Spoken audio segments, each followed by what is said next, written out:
അള്ളാഹു പടച്ചവനെ ഞാൻ ഈ അടുത്ത് വല്ലാത്തൊരു അത്ഭുതമുണ്ട്. ഈ പ്രേമം പണ്ട് പറയാറുണ്ട്, പ്രേമം പിടിച്ചു കഴിഞ്ഞാൽ പിന്നെ വല്ലാത്താണ്. പ്രേമം തലയ്ക്ക് പിടിച്ചു കഴിഞ്ഞാൽ പിന്നെ ഒരു രക്ഷയില്ല എന്നുള്ള അവസ്ഥ ഈ അടുത്ത് ഞാൻ എൻ്റെ ജീവിതം കൊണ്ട് ഞാൻ എൻ്റെ ഉപ്പമാരോട് പറയാ, പെമ്മക്കളെ കൂടുതൽ നമ്പല്ലേ. എല്ലാവരും പറഞ്ഞേക്കാം, പെമ്മക്കളെ കൂടുതൽ നമ്പണ്ട. കാരണം ഇവളുമാരൊക്കെ വല്ലാത്ത കാഞ്ഞ ബുദ്ധിയാണ് നമ്മുടെ പെമ്മക്കൾക്ക്. രജിസ്റ്റർ വിവാഹം കഴിച്ചിട്ട് വീട്ടിൽ വന്ന് നിൽക്കണ മക്കളുണ്ട്, എന്ത് സ്നേഹത്തോടെ നടക്കണം വാപ്പയുടെ കൂടെ, ഉമ്മാന്റെ കൂടെ വല്ലാത്ത സ്നേഹം. ഞാൻ സ്ഥലം പറയുന്നില്ല, പടച്ചനെ അടുത്ത് ഒരാൾ വന്നിട്ട് എന്നോട് പറഞ്ഞു, ഉസ്താദേ നിങ്ങളൊന്ന് വണ്ടി കയറി, അത്യാവശ്യം ഒരു സ്ഥലം വരെ പോകണം. പെട്ടെന്ന് എന്നെ അല്ലാഹു വലിച്ചെടുച്ചുകൊണ്ട് പോയി, ഭക്ഷണം കഴിക്കാൻ പോലും വിട്ടില്ല. പോകാം. പടച്ചനെ ഞാൻ ഒരു വീട്ടിലേക്ക് ചെന്നപ്പോ പടച്ചനെ ഉമ്മായും വാപ്പായും മണ്ണെണ്ണ എടുത്ത് വെച്ചിട്ട് അപ്പുറത്തിരിക്കുന്നു, ബാഗും കൊണ്ട് മോൾ ഇപ്പുറത്ത് റൂം ഇരിക്ക. അള്ളാഹുവെ കാണാൻ അടകുള്ള മുസ്ലിമായൊരു ചെറുപ്പക്കാരി, പടച്ചനെ അള്ളാഹു വാപ്പയും ഉമ്മയും മണ്ണെണ്ണ എടുത്ത് വെച്ചിട്ടുണ്ട്, ഇപ്പുറത്ത് മകള് ബാഗ്യം കൊണ്ടിരിക്ക. എന്തേ ഇവളും രാത്രി ഒന്ന് ചാടി, ആരും കണ്ടില്ല, പിടിച്ചു വീട്ടിൽ കൊണ്ടിരുത്തിക്ക, വീണ്ടും പോകാനിരിക്ക. എന്തേ ഞാൻ ഇവളോട് പറയേണ്ടത്, ഉസ്താദെ ഞങ്ങൾ ഇപ്പം മരിക്കും, ഇവള് ഇവിടെ നിന്ന് ഇറങ്ങിയ ഞങ്ങൾ ഇപ്പം മരിക്കും. ഓള് പറയണത് കഥക് തുറക്കെനിക്ക് പോണം. അല്ലാഹുവേ പടച്ചവനെ അവസാനത്തെ അവസ്ഥ എന്തെന്നറിയോ? എൻ്റെ പ്രിയപ്പെട്ട ഉപ്പമാരോട് ഞാൻ സ്നേഹം കൊണ്ട് പറയാ, ഉമ്മമാരോട് തമാശയും കളിയും, ഉസ്താദെ എൻ്റെ മോള് മലക്കാ ഉസ്താദെ, അവളൊന്നും ചെയ്യൂല എന്ന് പറയുന്ന മാതാപിതാക്കളുണ്ട്. മക്കൾ എന്തെങ്കിലുമൊക്കെ ചെയ്യുന്നത് കാണുമ്പോൾ ആരെങ്കിലും എന്ന് പറയുമ്പോൾ അവനെ കളിയാക്കുന്നവരുണ്ട്. എൻ്റെ മോൾ ഒരിക്കലും അങ്ങനെ ചെയ്യില്ല. എൻ്റെ പ്രിയപ്പെട്ട ഉപ്പമാരോട് ഞാൻ എൻ്റെ അനുഭവം പറയാം. 2-3 ആഴ്ച ആയതേ ഉള്ളൂ, അതുകൊണ്ടാണ് ഞാൻ പറയണേ. അല്ലാഹുവേ പടച്ചവനെ ഞാൻ ആ വീടിനകത്ത് കയറി ചെന്നു. അപ്പൊ ഈ ഉമ്മ എന്ത് പറഞ്ഞാലും ഇവള് പോകുക. അപ്പൊ ഈ ഉമ്മ പറഞ്ഞു, ഉസ്താദേ ഇവൾ ഇവിടെ നിന്ന് ഇറങ്ങിയ ഞങ്ങൾ ഇപ്പം മരിക്കും, അവക്കൊരു കുഴപ്പമില്ല, ആ പെണ്ണിന് ഒരു കുഴപ്പമില്ല. അല്ലാഹുവേ പടച്ചവനെ, ഉസ്താദേ ഞങ്ങൾ മരിച്ച ഇവള് മയ്യത്തെ കാണാൻ പോലും വിടല്ലേ. ഉമ്മ പറയാ, ഞങ്ങള് മരിച്ചാൽ ഇവളെ മയ്യത്ത് കാണാൻ പോലും വിടരുത്. അവള് പറയാ, ഞാൻ വരത്തില്ല ഉമ്മ നിങ്ങളുടെ മയ്യത്ത് കാണാൻ. ഇതാ മകള്, ഞാൻ വരൂല നിങ്ങളുടെ മയ്യത്ത് കാണാൻ. അല്ലാഹുവേ പടച്ചവനെ ഇതൊക്കെ കേട്ടിട്ട് വല്ലാത്ത ഇങ്ങനെ ഇരിക്ക. അവസാനം ഈ പെണ്ണിനെ ഒന്ന് നന്നാക്കണമെന്ന് തോന്നിയിട്ട് അവസാനത്തെ പടിയെന്ന രീതിയിൽ ഇവള് വാപ്പാനെ പിടിച്ച് കഥോറൊക്കെ എനിക്ക് പോണോന്ന് അവിടെ കിടന്ന് ബഹളം വെച്ചപ്പോ ഞാൻ പറഞ്ഞു, മോളെ നിനക്ക് പോകണമെങ്കിൽ നീ പൊക്കോ, പക്ഷെ പോകുന്നതിന് മുമ്പ് നിന്റെ വാപ്പയും ഉമ്മയും മരിച്ചെന്ന് എഴുതി വെച്ചിട്ട് നീ പോണം. നിന്റെ വാപ്പയും ഉമ്മയും 19 കൊല്ലം നിന്നെ പോറ്റി വളർത്തിയ നിന്റെ ഉപ്പയും ഉമ്മയും ഇന്നത്തോടെ മരിച്ചു, എനിക്കിവരുമായിട്ട് യാതൊരു ബന്ധവുമില്ല എന്ന് എഴുതി വെച്ചിട്ട് പോകാൻ തയ്യാറുണ്ടോ എന്ന് ചോദിച്ചപ്പോ അവൾ എന്നെ വല്ലാതെ അത്ഭുതപ്പെടുത്തി. എവിടെയാ ഉസ്താദെ എഴുതണ്ടേ എന്ന് ചോദിച്ചു. അള്ളാഹു നമ്മളെ കാക്കുമാറാകട്ടെ, അള്ളാഹു നമ്മളെ കാക്കുമാറാകട്ടെ. എവിടെ എഴുതണം? എൻ്റെ വാപ്പയുമ്മയും മരിച്ചെന്ന് എഴുതാൻ പടച്ചവനെ ഞാൻ അവളുടെ മുന്നിൽ തോറ്റുപോയി. എന്തു പറയണമെന്നറിയില്ല. അല്ലാഹുവേ പടച്ചവനെ, എനിക്ക് കലി വന്നിട്ട് പറയാൻ പറ്റണതൊക്കെ ഞാൻ പറഞ്ഞു. എൻ്റെ മനസ്സിന്റെ ഉള്ളിൽ ദേഷ്യം വന്നിട്ട് പറയേണ്ടതൊക്കെ പറഞ്ഞിട്ട് ഇറങ്ങിപ്പോയി. അവസാനം ആ ഉപ്പയുടെ കരച്ചിൽ കണ്ടപ്പോ ഞാൻ പറഞ്ഞു, ഒന്ന് മക്കത്ത് വരെ പോയിട്ട് വാ, ഇത്തിരി പൈസ മുടക്കിയിട്ട് കഅബ കണ്ടിട്ടില്ലല്ലോ, അള്ളാഹുവിന്റെ കഅബാലയത്തിൽ പോയി ഒന്ന് ദുആ ചെയ്തിട്ട് വാ. അള്ളാഹുവേ ഞാൻ പറഞ്ഞു. അങ്ങനെ പാസ്പോർട്ടൊക്കെ എടുത്തു, റമളാൻ മാസത്തെ കഅബയിലേക്ക് പോകാൻ തീരുമാനിച്ചു. ഫ്ലൈറ്റ് ടിക്കറ്റ് ഒക്കെ എടുത്തു. രാവിലെ കഅബാലയത്തിലേക്ക് പോകാൻ തയ്യാറായിരിക്കുന്ന പൊന്നുമോളോട് പടച്ചവനെ എൻ്റെ മനസ്സിന്റെ ഉള്ളിൽ ഒരുപാട് വേദന തോന്നി. ഞാൻ ഒരുപാട് ദേഷ്യപ്പെട്ടു. ഒന്ന് പൊരുത്തം ചോദിക്കാം എന്ന് വിചാരിച്ചിട്ട് ഞാൻ ആ പെൺകുട്ടിയുടെ അടുക്കൽ പോയി. ഒന്ന് പൊരുത്തം ചോദിക്കണമല്ലോ, കഅബാലയത്തിലേക്ക് പോവുകയാണല്ലോ. പൊരുത്തം ചോദിക്കാൻ വേണ്ടി പോയപ്പോഴും ഇവളുടെ പഴയ അവസ്ഥയ്ക്ക് യാതൊരു മാറ്റവും ഇല്ല. ഞാൻ ഈ പെണ്ണിനോട് ചോദിച്ചു, മോളെ പരിശുദ്ധമായ കഅബാലയത്തിലേക്ക് പോവുകയാ, കഅബ ആദ്യമായിട്ട് കാണുമ്പോ എന്ത് ചോദിച്ചാലും അള്ളാഹു തരും, നീ എന്ത് ചോദിക്കും? കഅബയിൽ പോക, റമളാൻ മാസവാ, അള്ളാഹുവിനോട് എന്ത് ചോദിച്ചാലും അല്ല തരും. നീ ആദ്യം കഅബ കാണുമ്പോ എന്ത് ചോദിക്കും? ഉസ്താദെ എനിക്ക് അവനെ വേണം, ഞാൻ അതേ ചോദിക്കത്തുള്ളൂ. അള്ളാഹു നമ്മളെ കാക്കുമാറാകട്ടെ, അള്ളാഹു നമ്മളെ കാക്കുമാറാകട്ടെ. പരിശുദ്ധമായ കഅബയിൽ ചെന്നിട്ട് കഅബ ആദ്യമായിട്ട് കാണുമ്പോ അവള് പറഞ്ഞൊരു മറുപടി ഉണ്ട്. അവസാനമായിട്ട് ഇത് ഇപ്പോഴല്ലേ കാണാൻ പറ്റൂ, ഇനി കാണാൻ പറ്റൂലല്ലോ. ഇപ്പോഴല്ലേ കാണാൻ പറ്റൂ. അമുസ്ലിമായ ചെറുപ്പക്കാരന്റെ കൂടെ 21 വയസ്സ് തികയുമ്പോ പോകാൻ കാത്തിരിക്കണവളാ. അവളാ പറയണത്, നീ ഒരിക്കലും കാണാൻ പറ്റില്ലല്ലോ, ഒന്ന് പോയി കണ്ടിട്ട് വരാം. അള്ളാഹു നമ്മളെ കാക്കുമാറാകട്ടെ. അതുകൊണ്ട് എൻ്റെ ഉപ്പമാരോട് പറയുന്നു, ഉമ്മമാരോട് പറയുന്നു, ഇതുപോലെ കണ്ണിനീര് കുടിക്കുന്ന എത്രയോ കുടുംബങ്ങളുണ്ട്, നമ്മൾ അറിയാഞ്ഞിട്ടാ. അള്ളാഹു ആ പൊന്നുമോക്ക് ഹിദായത്ത് കൊടുത്ത് അനുഗ്രഹിക്കുമാറാകട്ടെ, അള്ളാഹു ഹിദായത്ത് കൊടുത്ത് അനുഗ്രഹിക്കുമാറാകട്ടെ. അതുകൊണ്ട് ഞാൻ പറഞ്ഞു വരുന്നത്, എൻ്റെ പ്രിയമുള്ളവരെ, തല്ലണ്ട സമയത്ത് തല്ലണം. അള്ളാഹുവിന്റെ പ്രവാചകം പറയുകയാണ്, അല്ലാഹുവിന്റെ റസൂൽ പറയുന്നു, സഹാബാ തന്റെ മക്കളെ അദബ് പഠിപ്പിക്കാൻ, തന്റെ മക്കൾക്ക് നല്ലത് പഠിപ്പിച്ചു കൊടുക്കാൻ പടച്ചവനെ വീട്ടിലൊരു വടിയെടുത്ത് വെക്കുന്ന വാപ്പയ്ക്ക് അല്ലാഹു ബർക്കത്ത് ചെയ്യുമെന്ന് നബി മുഹമ്മദ് മുസ്തഫ സല്ലല്ലാഹു അലൈഹി വസല്ലം. അല്ലാഹു ഈമാൻ നൽകി നിഗ്രഹിക്കുമാറാകട്ടെ, അല്ലാഹു ഈമാൻ നൽകി നിഗ്രഹിക്കുമാറാകട്ടെ. അതുകൊണ്ടൊരു വടി എടുത്തു വെച്ചോ, രക്ഷപ്പെടും. രണ്ട് സുബഹി കഴിഞ്ഞിട്ട് ഉറങ്ങല്ലേ, നിന്റെ ജീവിതത്തിൽ ഐശ്വര്യം നഷ്ടപ്പെട്ടു പോകുമെന്ന് നബിയുനാ റസൂലുള്ളാഹി. സുബഹിക്ക് ശേഷം ഉറങ്ങാൻ നല്ല സുഖമാ, സുബൈക്ക് ശേഷം കിടന്നുറങ്ങാൻ നല്ല സുഖവാ. ഉറങ്ങല്ലേ, ഇസ്റാഖിന്റെ സമയം വരെ, സൂര്യൻ ഉദിക്കുന്നത് വരെ ഉറങ്ങല്ലേ. അല്ലാഹുവേ പടച്ചവനെ, നിന്റെ ജീവിതത്തിലെ ബർക്കത്ത് നഷ്ടപ്പെട്ടു പോകുമെന്ന് നബിയുനാ റസൂലുള്ളാഹി. അല്ലാഹു നമുക്ക് ഈമാൻ നൽകി നിഗ്രഹിക്കുമാറാകട്ടെ, അല്ലാഹു നമുക്ക് ഈമാൻ നൽകി നിഗ്രഹിക്കുമാറാകട്ടെ. അതുകൊണ്ട് എന്റെ പ്രിയമുള്ള സഹോദരങ്ങളോട് ഓർമ്മപ്പെടുത്തുകയാ, അസ്തഗ്ഫിറുല്ലാഹ് പറഞ്ഞാൽ കിട്ടുന്ന മൂന്നാമത്തെ പ്രതിഫലം, നാലാമത്തെ പ്രതിഫലമാണ് ഒരാളുടെ മുന്നിലും കൈനീട്ടേണ്ട ഗതി അല്ലാഹു നിനക്ക് തരില്ല. നീ ഉദ്ദേശിക്കാത്ത രീതിയിലൂടെ പടച്ചവൻ നിനക്ക് ഭക്ഷണം തരുമെന്ന് അല്ലാഹുവിന്റെ പ്രവാചകൻ സല്ലല്ലാഹു അലൈഹി വസല്ലമ തങ്ങൾ പറഞ്ഞു തരുമ്പോൾ, എന്റെ പ്രിയമുള്ളവരെ, അല്ലാഹുവിന്റെ അരസഹൃദയത്തിനകത്ത് ചുമന്നുകൊണ്ട് നടക്കുന്ന, അല്ലാഹുവിന്റെ സിംഹാസനം ഹൃദയത്തിൽ കൊണ്ട് നടക്കുന്ന അടിമയുടെ രണ്ടാമത്തെ അടയാളം എന്തെന്നറിയുമോ? അല്ലാഹുവേ, അവന് മരണത്തിന് വല്ലാത്ത ഇഷ്ടമോ? എന്റെ പ്രിയമുള്ളവരെ, ജീവിതത്തിലെ ദുഃഖങ്ങളും ദുരിതങ്ങളും കടന്നു വരുമ്പോ ഇതൊന്നും സഹിക്കാൻ എന്നെ കൊണ്ട് വയ്യ, എങ്ങനെയെങ്കിലും ഒന്ന് മരിച്ചാ മതിയെന്ന് ആഗ്രഹിക്കുന്നവനല്ല. രോഗങ്ങൾ പിടിപെട്ടിട്ട് കിടന്ന് കിടപ്പിൽ കിടന്ന് മലമൂത്ര വിസർജനം നടത്തുമ്പോ ഒന്ന് മരിച്ചാ മതി പടച്ചവരെ എന്ന് ആഗ്രഹിക്കുന്നവനല്ല. പടച്ചവരെ, അല്ലാഹുവിനെ കണ്ടുമുട്ടുക എന്ന ആഗ്രഹത്തോടെ മരിച്ചാലല്ലേ സ്വർഗത്തിൽ പോകാൻ പറ്റൂ, മരിച്ചാലല്ലേ അല്ലാഹുവിനെ കാണാൻ പറ്റൂ എന്ന ചിന്തയോടുകൂടി മരണത്തെ ആഗ്രഹിക്കുന്നവനുണ്ടല്ലോ.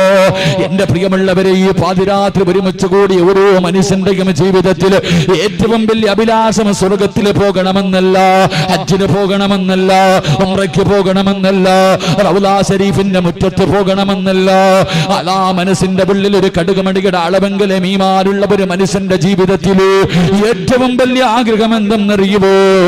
അല്ലാഹുവേ, മരിക്കുന്ന സമയം ലാ ഇലാഹ ഇല്ലല്ലാഹ് എന്ന് പറഞ്ഞുകൊണ്ട് മരിക്കാൻ ആഗ്രഹിക്കുന്നവരാ. ഞാനും നിങ്ങളും ഈ പാതിരാത്രി ഇവിടെ വന്നിരുന്ന് വഅദ് പറയുന്നതും വഅദ് കേൾക്കുന്നതും നിസ്കരിക്കുന്നതും നോമ്പ് പിടിക്കുന്നതും സൽക്കർമ്മങ്ങൾ ചെയ്യുന്നതും എന്ത് ചെയ്താലും ആഗ്രഹിക്കുന്നത് അല്ലാഹുവേ, മരിക്കുന്ന സമയത്ത് ഈമാനോടുകൂടി മരിക്കാനല്ലോ. അതുകൊണ്ട് എന്റെ പ്രിയമുള്ള സഹോദരങ്ങളോട് പറയുകയാ, അല്ലാഹുവിന്റെ പ്രവാചകൻ സല്ലല്ലാഹു അലൈഹി വസല്ലമ തങ്ങൾ പറഞ്ഞു തരികയാ, റമദാൻ മാസം മുഴുവനും പടച്ചവരെ നോമ്പ് പിടിച്ച് നിസ്കരിച്ച് തറാവീഹ് നിസ്കരിച്ച് പടച്ചവനെ തഹജ്ജുദ് നിസ്കരിച്ച് ഖുർആൻ ഓതി ദിക്റുകൾ പറഞ്ഞ് സദഖകൾ കൊടുത്തു പാതിരാത്രി പടച്ചവന്റെ പള്ളിക്കകത്ത് ഇഅ്തികാഫിരുന്ന് എന്റെ പ്രിയമുള്ള ചെറുപ്പക്കാർ, റമദാൻ കഴിഞ്ഞതോടുകൂടി പിന്നെ പള്ളിയിൽ ആളില്ലല്ലോ, നമസ്കരിക്കാൻ ഏത് പള്ളിയിലാ ആളുള്ളത്? പടച്ചവനെ പഴയ അവസ്ഥയിലേക്ക് മടങ്ങിയല്ലോ. ഇമാമും മുഅദ്ദിനും പിന്നെ കുറച്ച് പ്രായമുള്ള ഉപ്പമാര്, അവരല്ലാതെ ആരുമില്ലല്ലോ. എന്റെ പ്രിയമുള്ള ചെറുപ്പക്കാരാ, പോകണ്ടേ പൊന്നുപോര്? ഒറ്റയ്ക്ക് ആറടി മണ്ണിനകത്ത് പോയി കിടക്കണ്ടവരാ. പടച്ചവനെ, ആരും നിന്റെ കൂടെ വരില്ലല്ലോ. നിനക്ക് ജന്മം തന്ന വാപ്പ വരൂല, നൊന്ത് പ്രസവിച്ച ഉമ്മ വരൂല, കൂടെ കിടന്ന് സുഖിക്കുന്ന ഭാര്യ വരൂല, നിന്റെ രക്തത്തിൽ പിറന്ന് നിന്റെ മക്കള് വരൂല, നിന്റെ കൂടെ പിറപ്പ് വരില്ല, കൂട്ടുകാര് വരില്ല.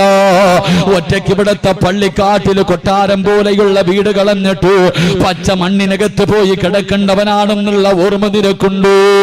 അതുകൊണ്ട് എന്റെ പ്രിയമുള്ളവരോട് പറയുകയാ, അടാ, ഒരിക്കലും കൈവിടാത്തവര് കൂട്ടുകാരനെ പറഞ്ഞു തരാ.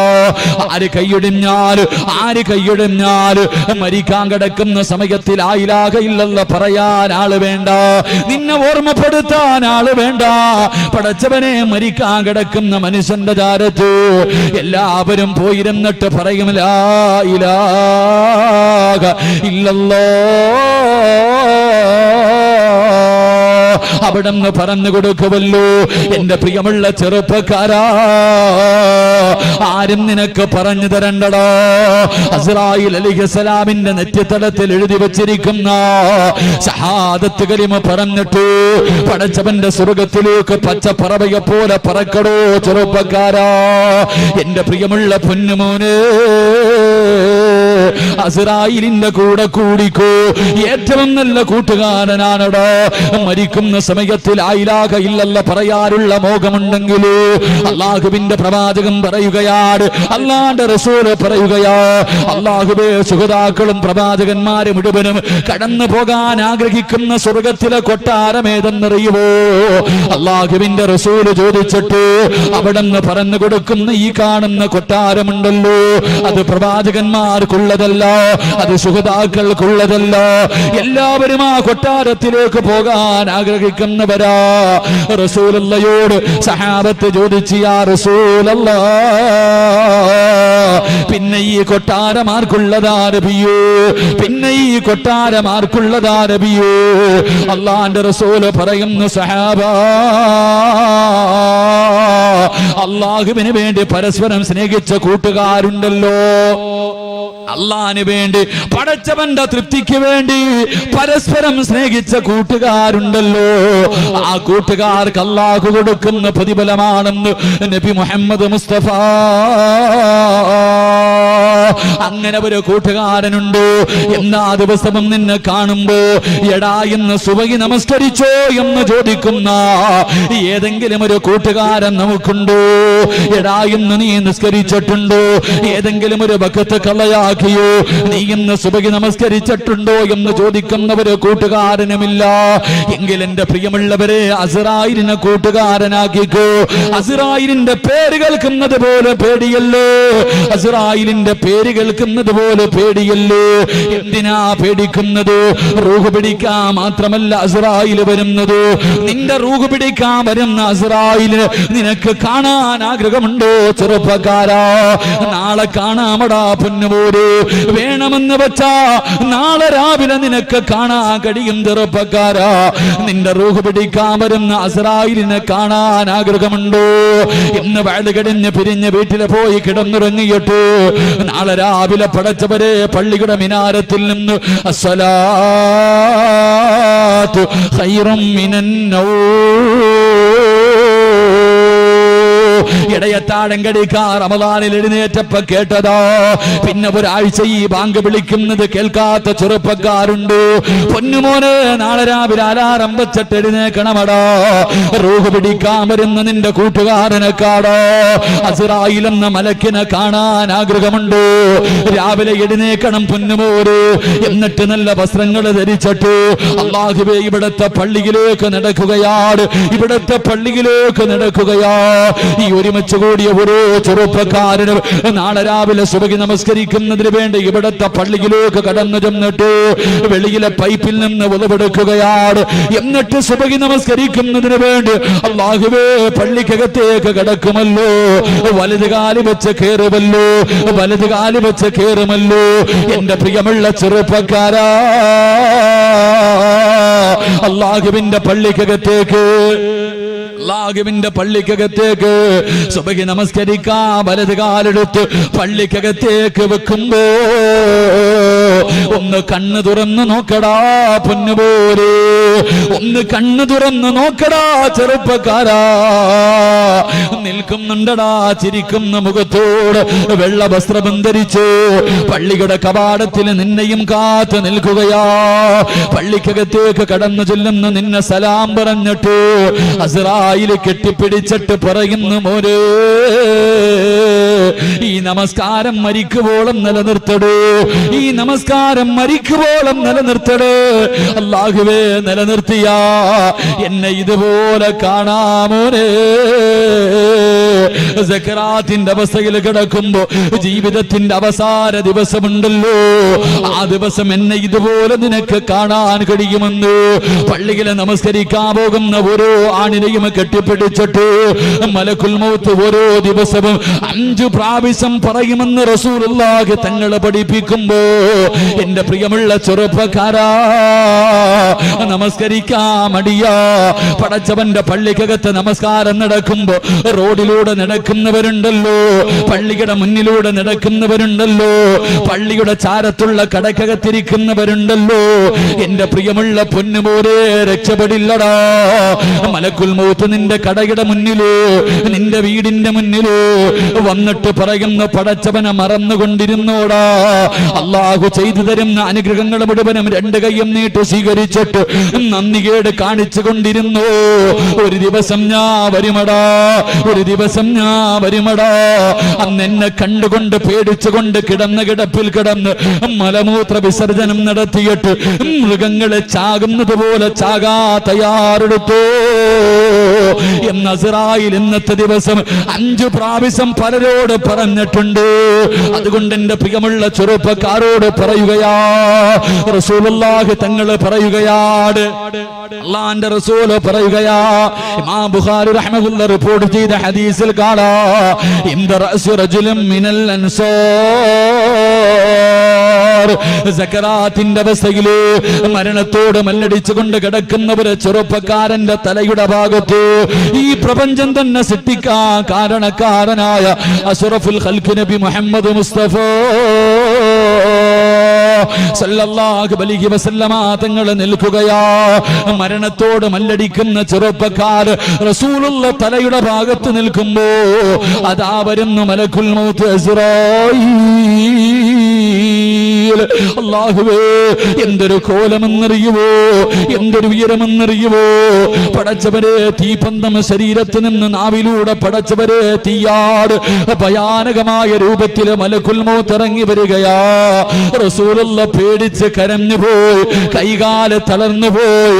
അള്ളാന്റെ റസൂല് വിറച്ചുകൊണ്ട് ചോദിച്ചു, അസ്റായീല്, ഇതെന്ത് രൂപമാസ്റായീൽ, ഇതെന്ത് കോലമാസ്റായീൽ, എന്തൊരു ദുർഗന്ധമാസ്റായീൽ, കണ്ടിട്ട് പേടി തോന്നുന്നല്ല അസ്റായീൽ.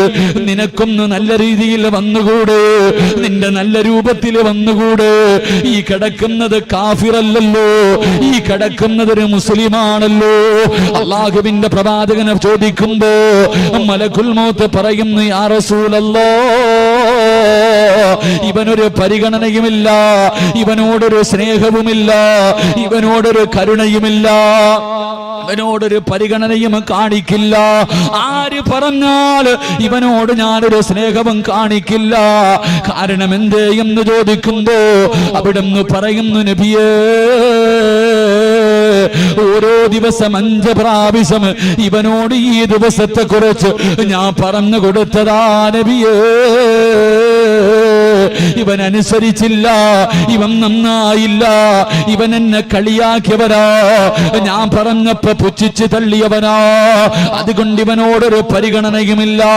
ഇവന്റെ അടുക്കൽ നിൽക്കല്ലേ നബിയേ, ഇവന്റെ അടുക്കൽ നിൽക്കല്ലേ നബിയേ. അല്ലാഹുവിന്റെ റസൂലിനോട് പറയുകയാ, ഇവന്റെ അടുക്കൽ നിന്നൊന്ന് മാറിപ്പോകുവോ, ഇവന്റെ അടുക്കൽ നിന്നൊന്ന് മാറിപ്പോകുവോ. അല്ലാഹുവിന്റെ പ്രവാചകർ കരഞ്ഞുകൊണ്ടിറങ്ങി പോവുകയാണ്. റസൂലുള്ള വേദനിക്കുന്ന മനസ്സോടെ ഇറങ്ങുകയാണ്. ഈ ഇറങ്ങിപ്പോകുന്ന വഴിയില് വീടിന്റെ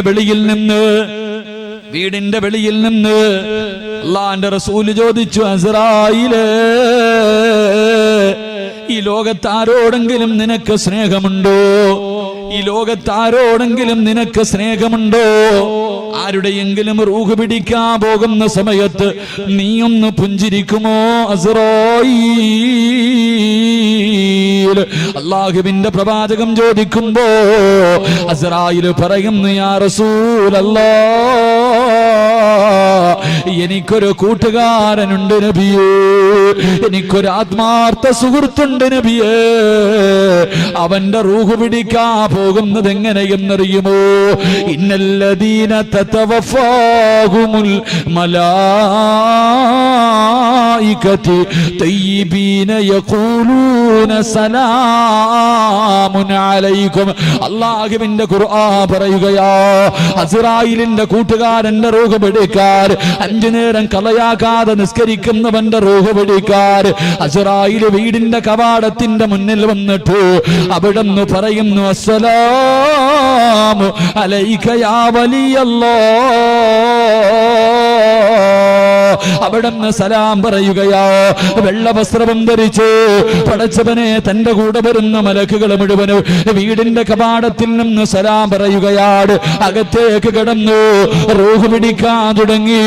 വേദന സഹിക്കുന്നില്ലല്ലോ, കിടന്ന് കരയുകയാണല്ലോ. മരണവേദന വല്ലാത്ത വേദനയാണല്ലോ. റസൂലുള്ള പോലും വേദനയെ കുറിച്ച് പറഞ്ഞിട്ടുണ്ടല്ലോ. ആ മരണവേദന സഹിക്കാൻ കഴിയാതെ ഞാനും നിങ്ങളും കടന്ന് കരയുമ്പോ അല്ലാഹുവേ അല്ലാഹുവേ, അസ്റായിൽ ചോദിക്കുന്ന എന്തിനാടാ കരയുന്നത്? എന്തിനാ നീ കിടന്ന് കരയുന്നത്? എന്തിനാ നീ കിടന്ന് വിളിച്ചു പോകുന്നത്? നിന്നെ കൊണ്ട് വേദന സഹിക്കാൻ കഴിയുന്നില്ലേ? എങ്കിലും നോക്കടാ, നിനക്ക് നിന്റെ പ്രതിഫലം കാണണ്ടേ.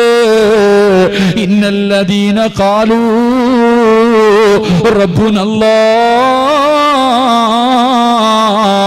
ثم استقاموا تتنزل عليهم الملائكة ألا تخافوا ولا تحزنوا وأبشروا بالجنة.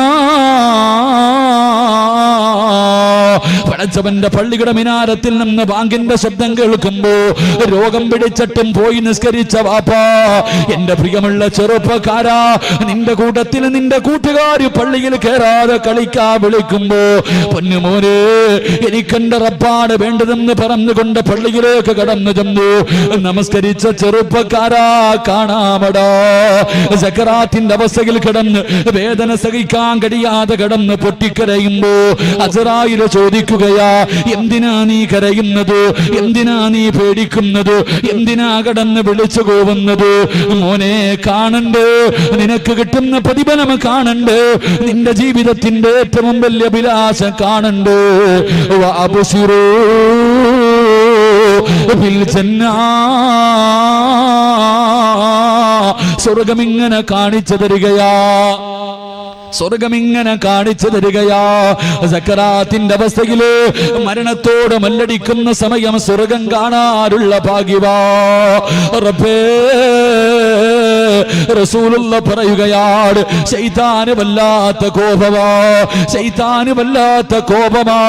ഒരു മനുഷ്യൻ മരിക്കാൻ കിടക്കുന്ന സമയത്ത് ഒരു മുസ്ലിം മരിക്കുമ്പോ പടച്ചവരെ ശൈത്താന് വല്ലാത്ത ദേഷ്യവാ. അനുചരന്മാര് ചോദിക്കുന്നു, യാ സയ്യിദനാ, ഞങ്ങളുടെ നേതാവേ, എന്തേ ഇത്ര കോപമെന്ത്? അവിടെന്ന് പറയുന്നു, ഇത്ര നാള് നിങ്ങൾ അവനെ കൊണ്ട് തെറ്റ് ചെയ്യിപ്പിച്ചതിൽ കാര്യമില്ല. ഈ അവസാന സമയമുണ്ടല്ലോ, അവനെ ഒന്ന് പിടപ്പിക്കാൻ കഴിയുമോ? ഇനി അവസരമില്ല, ഇനി അവസരമില്ല. എങ്ങനെയെങ്കിലും അവനെ ഒന്ന് പിടപ്പിക്കാൻ കഴിയുമോ? അല്ലാഹുവേ, ലാനത്താക്കപ്പെട്ടവൻ ഇറങ്ങി വരികയാ. മരിക്കാൻ കിടക്കുന്ന മനുഷ്യർ ഏറ്റവും കൂടുതൽ ഇഷ്ടപ്പെടുന്നവരുടെ രൂപത്തില്, മരിച്ചുപോയ വാപ്പയുടെ രൂപത്തില്, മരിച്ചുപോയ ഉമ്മയുടെ രൂപത്തില്, കയ്യിൽ വെള്ളവും പിടിച്ചിട്ട് ഇടത് സൈഡിൽ അടുത്ത് വന്ന് നിന്നിട്ട് അവിടെ നിന്ന് പറയുന്നു, പൊന്നുമോനെ ലാ ഇലാഹ ഇല്ലല്ലാഹ് എന്ന് പറയല്ലേ മോനെ. പറഞ്ഞാ നീ നഷ്ടപാളിയാ. എടാ, ലാ ഇലാഹ ഇല്ലല്ലാഹ് പറയല്ലേ. നിന്റെ വാപ്പയാ പറയുന്നത്, നിന്റെ ഉമ്മയാ പറയുന്നത്, കുടിക്കാ വെള്ളം തരാമടാ എന്ന് പറഞ്ഞുകൊണ്ട് ശപിക്കപ്പെട്ടവൻ നമ്മളെ ചതിക്കാൻ നോക്കുമ്പോ റസൂലുള്ളയോട് അസ്റായിൽ പറയുന്നു, യാ റസൂലല്ലാഹ്, 5 നേരം നിസ്കരിച്ച എന്റെ ആത്മാർത്ഥ സുഹൃത്തുണ്ടല്ലോ, എന്റെ കൂട്ടുകാരനുണ്ടല്ലോ, അവൻ സക്കറാത്തിന്റെ അവസ്ഥയിൽ കിടക്കുമ്പോ അവന്റെ തൊണ്ടക്കുടിയിൽ നിന്ന് റൂഹ് വലിച്ചൂരുന്നതിന് മുമ്പ് അസ്റായിൽ പറഞ്ഞു തരും, പറയടാ ലാ ഇലാഹ ഇല്ലല്ലാഹ്. അസ്റായിൽ പറഞ്ഞു തരും, ചെറുപ്പക്കാരാ, അസ്റായിൽ പറഞ്ഞു തരും, ഒന്ന് പറയടാ പൊന്നുമോരെ, പറയടാ പൊന്നുമോരെ, ഇത് പറഞ്ഞാ നിനക്ക് സ്വർഗമാ, ഇത് പറഞ്ഞാ നിനക്ക് സ്വർഗമാ. മോനെ, ഞാൻ ആരെന്നറിയുവോ? നിന്റെ ആത്മാർത്ഥ സുഹൃത്താടാ, ദുനിയാവിലെയും ആഖിറത്തിലെയും കൂട്ടുകാരനാണടാ. ഒന്ന് പറമോനെ, ലാ ഇലാഹ ഇല്ലല്ലാഹ്. എന്ന് ഷഹാദത്ത് കലിമ അസ്റായിൽ പറഞ്ഞു തരുമെന്ന് നബി മുഹമ്മദ് മുസ്തഫ സല്ലല്ലാഹു അല്ലാഹു ഭാഗ്യം നൽകി നിഗ്രഹിക്കുമാറാകട്ടെ. അല്ലാഹു ഭാഗ്യം നൽകി നിഗ്രഹിക്കുമാറാകട്ടെ. സക്കറാത്തിന്റെ അവസ്ഥയിൽ കിടക്കുമ്പോ ആരും പറഞ്ഞു തരാൻ വേണ്ട. ഒന്നീ നിനക്ക് അസ്റായിൽ പറഞ്ഞു തരും, അല്ലെങ്കിൽ അസ്റായിലിന്റെ നെറ്റിയിൽ എഴുതി വെച്ചിരിക്കുന്നത് വായിച്ചിട്ട് മരിക്കാൻ പറ്റും. അല്ലാഹു ഭാഗ്യം നൽകി നിഗ്രഹിക്കുമാറാകട്ടെ. അല്ലാഹു ഭാഗ്യം നൽകി നിഗ്രഹിക്കുമാറാകട്ടെ. അതുകൊണ്ട് നമസ്കാരത്തിന്റെ കാര്യത്തിൽ യാതൊരു വിട്ടുവീഴ്ചയും വേണ്ട. നല്ലൊരു കൂട്ടുകാരനാ, കൂടിക്കോ, അസ്റായിലിന്റെ കൂടെ കൂടിക്കോ, നിനക്ക് രക്ഷപ്പെടാൻ പറ്റും. അല്ലാഹു നമുക്ക് ഈമാൻ നൽകി നിഗ്രഹിക്കുമാറാകട്ടെ. ജീവിതത്തിലെ എല്ലാ പ്രയാസങ്ങളും മാറാനുള്ള വഴിയാ. അല്ലാഹു നിസ്കരിക്കാൻ പറഞ്ഞത് വെറുതെയല്ല, നിസ്കരിക്കാൻ പറഞ്ഞത് വെറുതെയല്ല. നിസ്കരിച്ചാൽ നിന്റെ ജീവിതത്തിലെ സർവ്വ പ്രയാസങ്ങളും അല്ലാഹു മാറ്റിത്തരുമെന്ന് നബി മുഹമ്മദ് മുസ്തഫ സല്ലല്ലാഹു.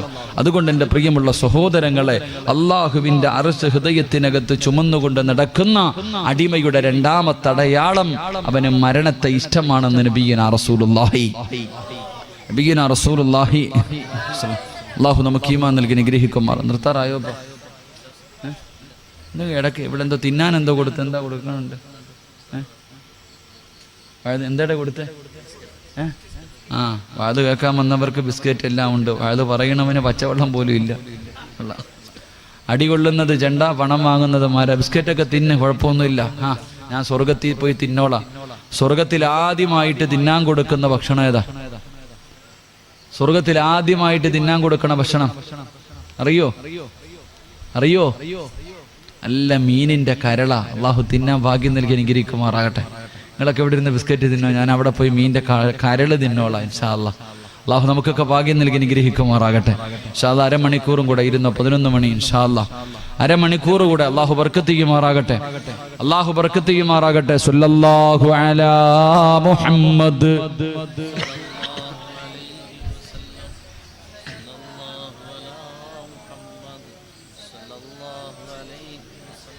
اللهم صل على محمد يا رب صل عليه وسلم. അല്ലാഹു സ്വീകരിക്കുമാറാകട്ടെ. മൂന്നാമത്തെ അടയാളം വിശദീകരിക്കുന്നില്ല, പെട്ടെന്ന് നിർത്താം.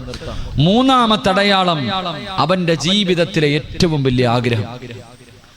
എന്റെ പ്രിയമുള്ളവരെ, അള്ളാഹുവിന്റെ അർശ് ഹൃദയത്തിനകത്തുള്ള അടിമയുടെ ജീവിതത്തിലെ ഏറ്റവും വലിയ ആഗ്രഹം എന്തെന്നറിയോ? അവന്റെ ജീവിതത്തിലെ ഏറ്റവും വലിയ ആഗ്രഹം അള്ളാഹുവിനെ കണ്ടുമുട്ടലാണെന്ന് നബി മുഹമ്മദ് മുസ്തഫ. ജീവിതത്തിലെ ഏറ്റവും വലിയ മോഹം, എനിക്ക് അള്ളാഹിനെ കാണണം, വേറൊന്നുമില്ല. മരിക്കണ സമയത്ത് ലാ ഇലാഹ ഇല്ലല്ലാഹ് പറഞ്ഞ സ്വർഗത്തൊന്നും ഇല്ല. ആ മനുഷ്യന്റെ ജീവിതത്തിലെ ഏറ്റവും വലിയ മോഹം അള്ളാഹുവിനെ കണ്ടുമുട്ടലായിരിക്കുമെന്ന് നബിയുനാ റസൂലുള്ളാഹി. ഇപ്പൊ നോക്കിയാൽ അള്ളാഹിനോട് ദുആ ചെയ്യും, പടച്ചോനെ നിന്റെ ലിഖാഹ് കാണാനുള്ള ഭാഗ്യം തരണേ അല്ലാഹ്. അല്ലാഹ് നിന്നെ കാണണമെന്ന് വല്ലാത്ത മോഹമുണ്ട്, അല്ലാഹ് ഭാഗ്യം തരണേ എന്ന് ദുആ ചെയ്യണം. അവന്റെ ഒരു മുസ്ലിമിന്റെ അള്ളാഹുവിന്റെ അർശ് ഹൃദയത്തിനകത്തുള്ള അടിമ തന്റെ ജീവിതത്തിൽ ഏറ്റവും കൂടുതൽ ഇഷ്ടപ്പെടുന്നത് അള്ളാഹുവിനെ കണ്ടുമുട്ടലാണെന്ന് നബിയുനാ റസൂലുള്ളാഹി സ്വല്ലല്ലാഹു അലൈഹി വസല്ലം. അള്ളാഹു ഭാഗ്യം നൽകി അനുഗ്രഹിക്കുമാറാകട്ടെ. അള്ളാഹു ഭാഗ്യം നൽകി അനുഗ്രഹിക്കുമാറാകട്ടെ.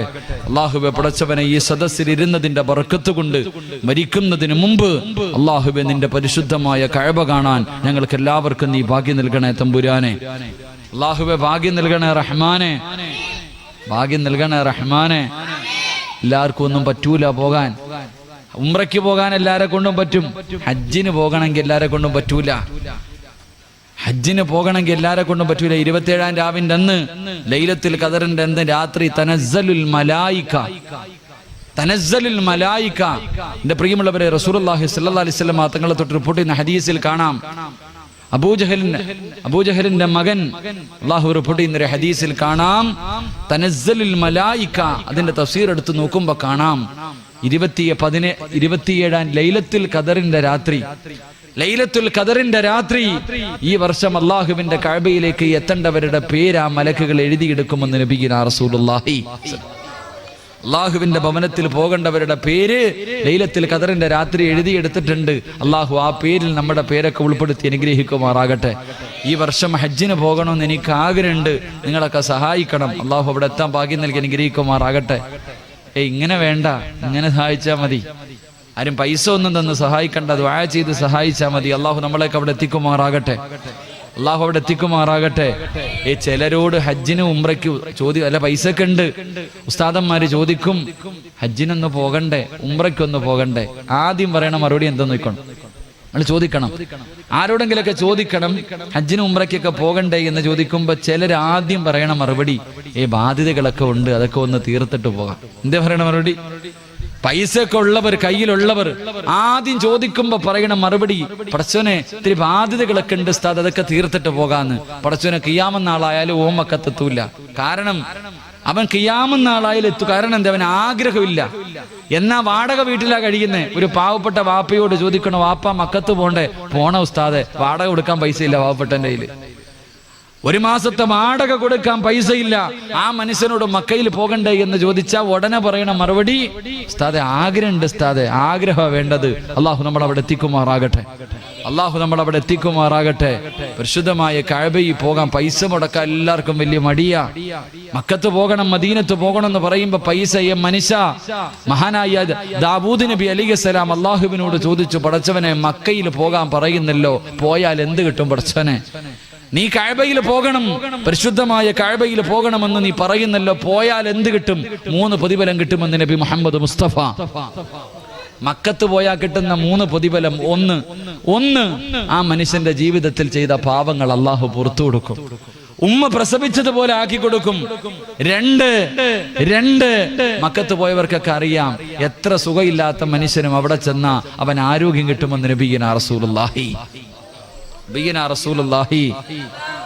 ഇവിടെ ഇങ്ങനെ, ഞാനിപ്പോ ഏറ്റവും നല്ല ഉദാഹരണം, ഉംറയ്ക്കൊക്കെ പോകുന്നവർക്കറിയാം, നമ്മുടെ കൂട്ടത്തിൽ ഏറ്റവും രോഗം പിടിച്ചവനായിരിക്കും അവിടെ ചെല്ലുമ്പോൾ ഉഷാറ് കളവന്മാരൊക്കെ ചാടി ഓടി നടക്കുന്ന കാണാം. ഞാനിപ്പോ ഈ പ്രാവശ്യം പോയപ്പോ ജബലന്നൂറിന്റെ മുകളിൽ കയറാൻ വേണ്ടി പടച്ചനെ, പർവ്വതത്തിന്റെ മുകളിൽ, ഖുർആൻ ഇറങ്ങിയ പർവ്വതത്തിന്റെ മുകളിൽ കയറാൻ വേണ്ടി നോക്കുമ്പോ ഒരുപാട് പ്രായമുള്ളവരുണ്ട്. ഞാൻ പറഞ്ഞു, ഒരു ഉമ്മാമ്മമാരൊക്കെ കയറി പോകുമ്പോ ഞാൻ പറഞ്ഞു, ഉമ്മ ആംബുലൻസ് വിളിച്ചിടണം, ഇതിന്റെ മുകളിൽ കയറി കഴിഞ്ഞാൽ നിങ്ങൾക്ക് ഉസ്താദ് ഇല്ല, ഞങ്ങൾ കയറും. അള്ളാഹു പടച്ചനെ എല്ലാം കയറി.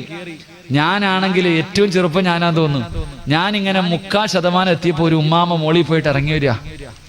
തിരൂര് കൂട്ടായിലുള്ളൊരു ഉമ്മയാ. അള്ളാഹു പടച്ചനെ ഇവരതിന്റെ മോളിൽ പോയിട്ട് ഇറങ്ങി വരുന്നത്, ഞാൻ 3/4 ഉള്ളൂ. അപ്പൊ ഞാൻ ചോദിച്ചു, ഉമ്മ എന്താ നിങ്ങൾ തിരിച്ചു വരണേ? ഞാൻ കയറി ഉസ്താദ്, ഞാൻ കയറി. ഉസ്താദ് ഇവിടെ എത്തിയതേ ഉള്ളൂ. എന്തൊരണപ്പാണക്കണേ, എന്നോട് ചോദിക്കുക, എന്തൊരണപ്പാണക്കണത്? എന്തോ ഉസ്താദ്, ചെറുപ്പക്കാരല്ലേ നിങ്ങള്? അള്ളാഹു, ഈ ഉമ്മ പഴങ്കഞ്ഞി കുടിച്ചതിന്റെ ബലം കാണിച്ചിട്ട് ഒരു മോളിൽ കയറിയിട്ട് ഇറങ്ങി വരാ. ദാവൂദ് നബി അലൈഹിസ്സലാമിനോട് അള്ളാഹു പറഞ്ഞു കൊടുത്തു, അവിടെ ചെന്നാൽ ഏത് രോഗിക്കും അള്ളാഹു ആഫിയത്ത് കൊടുക്കുമെന്ന് നബിയുനാ റസൂലുള്ളാഹി. 3 അള്ളാഹുബെ പടച്ചവനെ, പരിശുദ്ധമായ കഅബാലയത്തിൽ പോകാൻ വേണ്ടി ചിലവഴിക്കുന്ന പൈസ നിനക്കൊരിക്കലും ദാരിദ്ര്യമുണ്ടാകില്ല എന്ന് നബിയുനാ റസൂലുള്ളാഹി. മുടക്കി എന്ന് പറഞ്ഞിട്ട് നീ ഇവനെ പേടിക്കണ്ട. അള്ളാഹുവിന്റെ കഅബാലയത്തിൽ പോകാൻ പൈസ മുടക്കിയിട്ടുണ്ടെങ്കിൽ നീ പേടിക്കണ്ട. നിന്റെ ജീവിതത്തിൽ ഒരിക്കലും ഒരുത്തന്റെ മുന്നിലും കൈനീട്ടേണ്ട ഗതി അള്ളാഹു നിനക്ക് തരില്ലെന്ന് നബിയുനാ റസൂലുള്ളാഹി സ്വല്ലല്ലാഹു അലൈഹി വസല്ലം. അള്ളാഹു അവിടെ എത്താൻ ഭാഗ്യം നൽകി അനുഗ്രഹിക്കുമാറാകട്ടെ. അള്ളാഹു അവിടെ എത്താൻ ഭാഗ്യം നൽകി അനുഗ്രഹിക്കുമാറാകട്ടെ. അതുകൊണ്ട് എന്റെ പ്രിയമുള്ള സഹോദരങ്ങളോട്, ജീവിതത്തിലെ ഏറ്റവും വലിയ അഭിലാഷം അള്ളാഹുവിനെ കണ്ടുമുട്ടലാകണം, പടച്ച റബ്ബിന്റെ ലിഖാ ആകണം.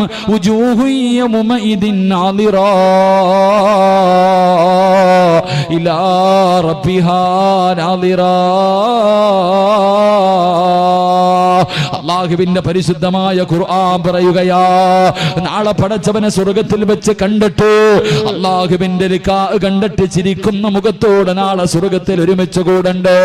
14 രാവിലെ ചന്ദ്രനെ കാണുന്നത് പോലെ നമ്മുടെ കണ്ണുകൊണ്ട് റബ്ബിനെ കാണണ്ടേ. അള്ളാനെ കാണാൻ ആഗ്രഹമുണ്ടോ? ആർക്കെങ്കിലും പടച്ച റബ്ബിനെ കാണാൻ ആഗ്രഹമുണ്ടോ? എന്റെ പടച്ച അല്ലാഹുവിന്റെ റസൂല് പറയുകയാ, ആർക്കെങ്കിലും പടച്ചവനെ കാണാൻ ആഗ്രഹമുണ്ടെങ്കിൽ 2 കാര്യം ആരെങ്കിലും തന്റെ ജീവിതത്തിൽ ചെയ്താ അവൻ അല്ലാഹുവിന്റെ ലിഖാ കാണുമെന്ന് നബി മുഹമ്മദ് മുസ്തഫ സല്ലല്ലാഹു അലൈഹി വസല്ലം 2 കാര്യം ജീവിതത്തിൽ ചെയ്താൽ മതി. അല്ലാഹു ഭാഗ്യം നൽകി അനുഗ്രഹിക്കുമാറാകട്ടെ. 1 ഖുർആൻ പറഞ്ഞു. അല്ലാഹുവിന്റെ ഇബ്രാഹിം നബിക്ക് ഖലീലുല്ലാ എന്ന് പേരുണ്ട്. പേരിട്ടാനുള്ള കാരണം എന്താ? ഖലീലുല്ലാ എന്ന പേര് കിട്ടാനുള്ള കാരണം എന്താ? ഇബ്രാഹിം നബി ജീവിതത്തിൽ ഒരിക്കൽ പോലും ഒറ്റയ്ക്കിരുന്ന് ഭക്ഷണം കഴിച്ചിട്ടില്ല. ഇബ്രാഹിം നബിയുടെ ചരിത്രം എടുത്തു നോക്ക്. എപ്പോ ഭക്ഷണം കഴിച്ചാലും ഒരു പാവപ്പെട്ടവനെ കൂടെ ഇരുത്തിയിട്ട് കഴിക്കൂ. ഒരിക്കൽ ഇബ്രാഹിം നബി അലൈഹിസ്സലാം ഭക്ഷണം എടുത്തു വെച്ചു, ആരെയും കിട്ടിയില്ല കൂടെ ഇരുത്താൻ. ഒരു പാവപ്പെട്ടവനെ കിട്ടിയില്ല. വിളമ്പി വെച്ച ഭക്ഷണം എടുത്ത് വെച്ചിട്ട് ഇബ്രാഹിം നബി ഇറങ്ങി നടന്നു. അത്രയും മൈലുകളോളം, കിലോമീറ്ററുകളോളം നടന്നു ഒരു പാവപ്പെട്ടവനെ തേടിയിട്ട് ഒരു നേരം ആഹാരം കൊടുക്കാൻ. എത്രയോ കിലോമീറ്ററുകൾ നടന്നിട്ട് ആരെയും കിട്ടിയില്ല. ഇബ്രാഹിം നബി അലൈഹിസ്സലാം കരഞ്ഞുകൊണ്ടാ വന്നത്, കരഞ്ഞുകൊണ്ടാ തിരിച്ചു വന്നേ. ആരെയും കിട്ടാതെ വന്നപ്പോ കരഞ്ഞുകൊണ്ട് തന്റെ വീട്ടിലേക്ക് കയറി വരുമ്പോ വീടിനകത്തൊരാളിരിക്കുക. അല്ലാഹു ഇബ്രാഹിം നബി ചോദിച്ചു, നീ ആരാ? നീ ആരാ? എന്റെ അനുവാദം ഇല്ലാതെ നീ ഇതിനകത്ത് കയറിയല്ലോ, ആരാ നിനക്ക് അനുവാദം തന്നത്? അവിടെ നിന്ന് പറഞ്ഞു, ഇബ്രാഹിം നബിയെ, ഈ വീടിന്റെ യഥാർത്ഥ ഉടമ എന്നെയും നിങ്ങളെയും പടച്ച അല്ല എനിക്ക് കയറാൻ അനുവാദം തന്നിട്ടുണ്ട്. ഇബ്രാഹിം നബി ചോദിച്ചു, നീ ആരാ? ഞാൻ മലക്കാ നബിയെ, ഞാൻ മലക്കാ നബിയെ. എന്തിനാ വന്നത്?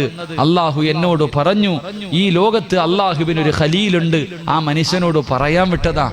അള്ളാഹുവിനൊരു ഖലീലുണ്ട്, ആ ഖലീലിനോട് പറയാൻ വേണ്ടി പടച്ച റബ്ബെന്നെ പറഞ്ഞു വിട്ടതാ. ഇബ്രാഹിം നബി ചോദിച്ചു, ആരാ മനുഷ്യൻ? ഒന്ന് പറഞ്ഞു തരുവോ? ഈ ലോകത്തിന്റെ ഏത് മൂലയിൽ ആ മനുഷ്യനുണ്ടെങ്കിലും ഞാൻ കണ്ടുപിടിക്കും. ഇനിയുള്ള കാലം അള്ളാഹുവിന്റെ ഖലീലിന്റെ കൂടെ ഞാൻ ചിലവഴിക്കാൻ തയ്യാറാ. ആരെന്ന് ചോദിച്ചപ്പോ മലക്ക് പറഞ്ഞു കൊടുത്തു, നബിയെ, നിങ്ങളാ അള്ളാഹുവിന്റെ ഖലീല്, നിങ്ങളാ. നിങ്ങൾ തിരഞ്ഞെടുക്കാനുള്ള കാരണം ജീവിതത്തിൽ ഒരിക്കൽ പോലും നിങ്ങൾ ഒറ്റയ്ക്കിരുന്ന് ഭക്ഷണം കഴിച്ചിട്ടില്ല. എപ്പോ ഭക്ഷണം കഴിച്ചാലും ഒരു പാവപ്പെട്ടവൻ നിങ്ങളുടെ കൂടെയുണ്ടാകും. കിട്ടാതെ വന്നപ്പോ കിലോമീറ്ററുകൾ നടന്നിട്ട് കരഞ്ഞുകൊണ്ട് വന്നില്ലേ നബിയെ? അതുകൊണ്ടാണ് നിങ്ങളാണ് അതിന് യോഗ്യൻ, നിങ്ങളാണ് അള്ളാഹുവിന്റെ ഖലീൽ എന്ന് മലക്ക് പറഞ്ഞു എന്ന് നബിയുനാ റസൂലുള്ളാഹി സ്വല്ലല്ലാഹു അലൈഹി. ഒറ്റയ്ക്കിരുന്ന് ഭക്ഷണം കഴിക്കാറില്ലായിരുന്നു ഇബ്രാഹിം നബി. മഹാനായ മനുഷ്യരോട് മാത്രമല്ല, മൃഗങ്ങളോട് ഇപ്പം ഇല്ലാത്ത വിഷയങ്ങളൊക്കെ നടക്കുന്ന കാലവാ. മൃഗസ്നേഹികൾ കടന്ന് നെട്ടോട്ടോടുന്ന കാലം. എന്റെ പ്രിയമുള്ള സഹോദരങ്ങളെ, മൂസാ നബി അലൈഹിസ്സലാം, മൂസാ നബിക്ക് സഫിയുള്ള എന്ന ആദം നബിയുടെ പേരാ സഫിയുള്ള. മൂസാ നബിക്കും സഫിയുള്ള എന്നൊരു പേരുണ്ടായിരുന്നു. കാരണം എന്തേ? ശുഐബ് നബി അലൈഹിസ്സലാമിന്റെ വീട്ടിൽ ആട് മേച്ചുകൊണ്ടിരുന്നപ്പോ ഒരു മുടന്തൻ ആട്ടിൻകുട്ടി ഉണ്ടായിരുന്നത്രേ. നടക്കാൻ കഴിയാത്ത ഒരു മുടന്തുള്ള ആട്ടിൻകുട്ടി ഉണ്ടായിരുന്നത്രേ. ശുഐബ് നബിയുടെ വീട്ടിലേക്ക് കൊണ്ടുപോകുന്ന വഴിയിൽ ഈ മുടന്തുള്ള ആട്ടിൻകുട്ടി ഒറ്റപ്പെട്ടു പോയി. പടച്ചവനെ, മൂസാ നബി വീട്ടിൽ പോയി നോക്കുമ്പോ ആട്ടിൻകുട്ടിയെ കാണുന്നില്ല. തെരഞ്ഞു നടക്കാ, കാലിന് മുടന്തുള്ള ആട്ടിൻകുട്ടിയെ തെരഞ്ഞു നടന്നു. അവസാനം മരുഭൂമിയിൽ ഒറ്റയ്ക്ക് നിൽക്കുന്നത് കണ്ടു. കരയുന്ന ആട്ടിൻകുട്ടിയെ നെഞ്ചിലേക്ക് ചേർത്ത് പിടിച്ചിട്ട് മഹാനായ മൂസാ നബി പറഞ്ഞു കൊടുത്തത്രേ, നീ കരയണ്ട, നിന്നെ അവിടെ എത്തിക്കാമെന്ന് മൂസാ നബി പറഞ്ഞു. ആ മൃഗത്തിനോട് സ്നേഹം കാണിച്ചതിന്റെ പേരിൽ അല്ലാഹു മൂസാ നബിയെ സഫിയുള്ള എന്ന് വിളിച്ചു എന്ന് നബിയുനാ റസൂലുള്ളാഹി